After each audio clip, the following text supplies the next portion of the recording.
पर रख देता है एंड कहता है क्या मुझे इसे मार देना चाहिए। बट तभी वो बंदा उसका एक पैर पकड़ लेता है। उसके अचानक से ये करने की वजह से डियाब्लो थोड़ा हड़बड़ा जाता है। तभी वो बंदा बताता है कि वो भूखा है और ये कहने के साथ ही वो डियाब्लो के पैरों में गिर जाता है। लेकिन ये सब चीजें डियाब्लो को बिल्कुल भी पसंद नहीं आ रही होती। वो सोचता है मैं उसको यहीं पर भूख से तड़प तड़प के मरने के लिए छोड़ दूंगा एंड वो ऐसा ही करता है। देन तभी सीन चेंज होता है एंड हम लोग देखते हैं सुबह हो चुकी होती है। जिमी ब्रेकफास्ट के लिए बैठा होता है बट वो बहुत ज्यादा खराब मूड में लग रहा होता है एंड हम लोगों को पता चलता है कि उसका मूड इस वजह से खराब है क्योंकि जिस प्रीस्ट को उसने कल रात में छोड़ दिया था वो आज उन्हीं की डाइनिंग टेबल में उसके फादर के कहने पे खाना खा रहा है। एंड हम लोगों को पता चलता है कि वो काफी देर तक वहीं पे पड़ा था बट तभी उसको वेल्टन के गार्ड्स ने देख लिया। देन वो लोग उसको वेल्टन के पास ले आए। वेल्टन पूछता है अच्छा तुम पियरो के फॉलोअर हो? वो कहता है हाँ बिल्कुल सही कहा, मैं फॉरगिवनेस की गॉडेस पियरो को सर्व करता हूँ। वेल्टन अपनी वाइफ से कहता है तो फिर तो ये बहुत चौंकने वाली बात है ना? उसकी वाइफ कहती है हाँ आपने बिल्कुल सही कहा। प्रीस्ट कहता है मैं कुछ समझा नहीं, आखिर इसमें चौंकने वाली कौन सी बात हुई? जिमी की मदर कहती है क्या तुम बिशप सफायर को जानते हो?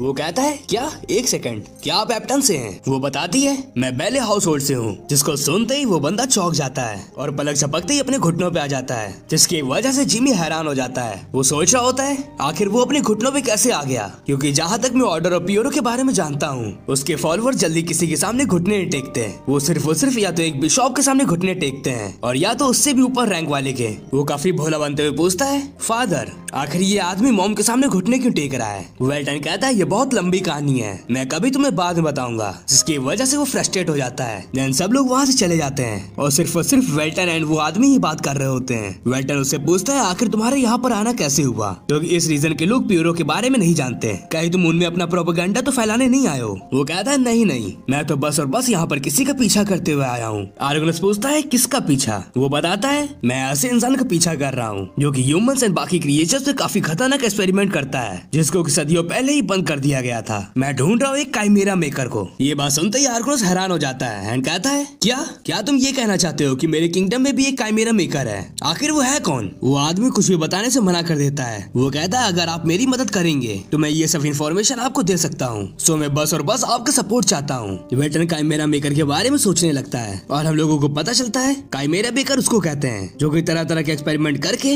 ह्यूमंस और काफी अलग अलग तरीके के क्रिएचर्स को जोड़ता है एंड उनका एक कंबाइंड म्यूटेंट बनाता है। ये सब सोचने के बाद आर्गुनस उसकी मदद करने के लिए तैयार हो जाता है। बट वो पूछता है आखिरकार तुम लोग काइमेरास के पीछे क्यों पड़े हो? तुम्हारा तो ये काम नहीं है ना? पैलेडिन बताता है एक्चुअली में बात ये है हमारे 10 से भी ज्यादा प्रीस्ट काइमेरा मेकर के हाथों में फंस चुके हैं। आर्गुनो कहता है क्या? तो इसका मतलब तो ये हुआ कि वो ऐसे काइमेरास बना रहा है जो कि डिवाइन पावर का यूज कर सकते हैं। और तभी सीन चेंज होता है जहाँ पे जिमी को हमेशा की तरह अपनी मर्जी के खिलाफ टी टाइम पे जाना पड़ रहा होता है। वो जल्दी अपनी चाय को खत्म कर देता है। उसकी मम पूछती है आखिर तुम इतनी जल्दी में क्यों? जिमी उससे पूछता है वो जो हमारे यहाँ आदमी आया था उसने आपके सामने अपना सर क्यों झुकाया था? उसकी मम कहती है ओह अच्छा, तो तुम उस पैलेडिन और हमारे हाउस होल्ड के रिलेशनशिप के बारे में जानना चाहते हो? चलो मैं तुम्हें बता ही देती हूँ। ये बात है तुम्हारे परदादा के टाइम की जहाँ पर तुम्हारे परदादा यानी कि मेरे दादाजी फेथ इन पियरो में डोनेशन दिया करते थे। ये बात सुनकर वो पूरी तरीके से चौंक जाता है। उसकी मॉम बताती है एक बार फेथ इन पियरो का काफी ज्यादा इंपॉर्टेंट ट्रेजर चोरी हो गया था, तब मेरे ही दादाजी ने उनको वो आइटम दिलाने में मदद की थी। उस इंसिडेंट को कहा जाता है द पोर्ट्समाउथ गार्डन इंसिडेंट। इसमें डीमन किंग के फॉलोअर्स ने डीमन किंग को यहाँ पर समन करने की नाकाम कोशिश की थी और जब मेरे दादाजी चल बसे फेथ इन पियरो ने उनको एक आर्क बिशप का दर्जा दिया और एक प्रतिज्ञा भी ली कि वो आने वाले 100 सालों तक हमारे हाउस होल्ड की सेवा करेंगे। जिमी सुनकर सोच में पड़ जाता है ओह तो पियरो ने ऐसा किया, लेकिन मैं समझ सकता हूँ उस होली आइटम के बदले वो इतना तो कर ही सकती है, लेकिन मैं अब वापस आ चुका हूँ एंड मैं वो सब कुछ करूंगा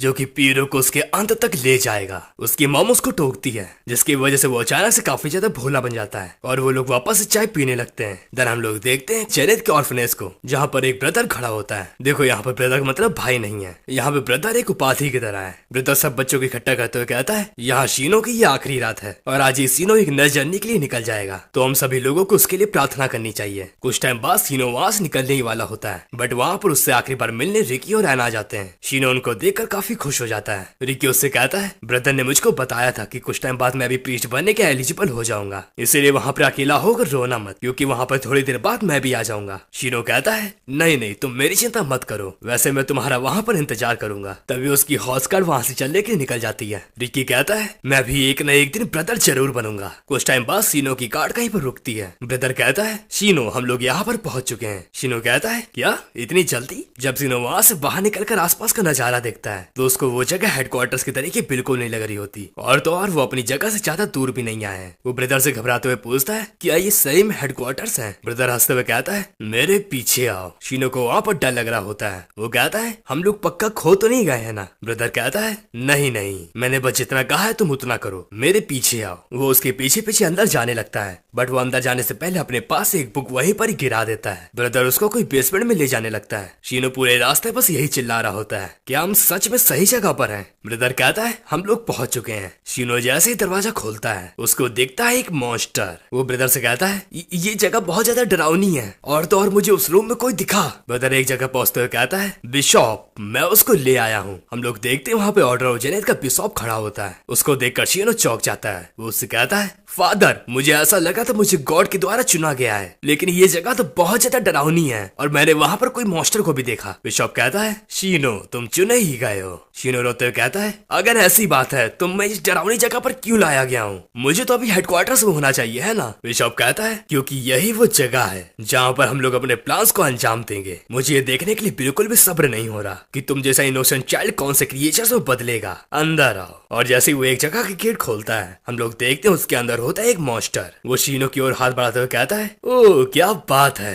तुम मेरे लिए इतने प्यार से स्पेसिमेन को लाए हो, ये तो बहुत ही अच्छा काइमेरा बनेगा। देन तभी सीन चेंज होता है। हम लोग देखते हैं बेलवुड रोड को, जहाँ वह पैलेडिन के साथ जिमी भी कहीं पर जा रहा होता है। पैलेडिन कहता है ओह ये जगह को तो मैं जानता हूँ, जब मैं भूख से तड़प रहा था तो मैं इसी जगह पर आया था। जिमी यहाँ पर जानबूझ के नहीं आया होता, उसकी यहाँ पर आने की मजबूरी होती है क्योंकि उसके फादर ने पैलेडिन से कहा होता है कि वो अपने साथ जिमी को ले जाए, वो उसको अच्छे से रास्ता दिखाता रहेगा। वो बहुत ही ज्यादा गुस्से में होता है। पैलेडिन उसको देखकर सोच रहा होता है 9 साल के बच्चे के हिसाब से इसका तो स्टेमिना काफी ज्यादा है और उसकी मेमोरी की भी दाद देनी चाहिए। वो उसे कहता है जिमी मुझे खुशी है कि तुम मेरे साथ यहाँ पर आए और मुझे इस जगह पर घुमाया। जिमी कहता है मुझे भी। पैलेडिन अपना हाथ बढ़ाते हुए कहता है तो हम लोगों को अब घर चलना चाहिए। जिमी कहता है तो आखिर तुम अपना हाथ आगे क्यों बढ़ा रहे हो? मैं तुम्हारा हाथ पकड़ के नहीं चलने वाला, बल्कि मुझे तुमसे एक क्वेश्चन पूछना है। वो कहता है हाँ पूछो पूछो। जिमी उससे पूछता है आखिर तुम्हारे और मेरे फादर के बीच में कल क्या बात हुई थी? पैलेडिन पूरी तरीके से हैरान हो जाता है क्योंकि उसको लगा नहीं था कि जिमी जैसा बच्चा कोई ऐसा सवाल पूछ सकता है। वो बहाना बनाते हुए कहता है ओ हम लोग तो तुम्हारे बारे में बात कर रहे थे कि तुम कितने ज्यादा टैलेंटेड हो और तुम बड़े होकर कितने ज्यादा हैंडसम बनोगे। जिमी कहता है झूठ बोलना बंद करो। वो कहता है नहीं नहीं मैं झूठ नहीं बोल रहा, और वो वापस से बातों को टालने के लिए जिमी की तारीफ करने लगता है। जिमी वहां से निकलते हुए कहता है अगर तुम्हें मुझे सवालों के जवाब नहीं देना है तो सीधा सीधा भी मना कर सकते थे, तुम्हें आखिर इतनी नाटकबाजी करने की जरूरत नहीं थी। वो कहता है हाँ तुम सही समझे, हम लोगों के बीच में कुछ ऐसी बात हुई थी जिसको कि मैं किसी को भी नहीं बता सकता। जिमी सोच रहा होता है हाँ कुछ तो गड़बड़ है, यहाँ पर पक्का इसका कुछ ना कुछ काम है, तभी यहाँ पर घूमने के नाटक से आया है। जिमी कहता है यहाँ पर अभी भी एक जगह बाकी है जहाँ पर हम लोग नहीं गए हैं। पैलेडिन सोच रहा होता है आखिर कौन सी जगह बाकी रह गई। जिमी कहता है फेथ इन जेनिथ का एरिया। हम लोग देखते हैं थोड़ी देर में वो लोग वहाँ पर पहुंच चुके होते हैं। वहाँ पर रिकी झाड़ू लगा रहा होता है। जिमी और पैलेडिन आगे बढ़ने लगते हैं, तभी रिकी उसको टोकता है तुम वही काले बालों वाले लड़के हो ना?